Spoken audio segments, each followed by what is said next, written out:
ఈరోజు నేను చెప్పే రెసిపీ చేపల ఫ్రై. కొంచెం పసుపు సాల్ట్ కలిపేసుకోవాలి. మసాలాలు వేసుకోకుండా ఉత్తి ముక్కలు వేసుకోవాలి. ఈ రకంగా వేగాలి, ఎక్కువ గట్టిగా వేగిపోకూడదు. ముక్కలన్నీ వేపేసుకుని ఒక పక్కన పెట్టేసుకోవాలి.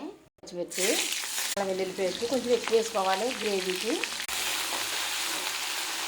ఇందులోకి రసం కానీ ఉప్పుచారు కానీ చాలా బాగుంటుంది. పసుపు, ఇందులో ధనియాల పొడి, సాల్ట్, కారం, మసాలా. ముక్కలన్నీ ఇలాగే వేసేసుకోవాలి. ఉప్పు కారం పట్టిలాగా ఇలాగ తిరగమరగ వేసుకోవాలి. ఈ ఫ్రై కూడా చాలా బాగుంటుంది.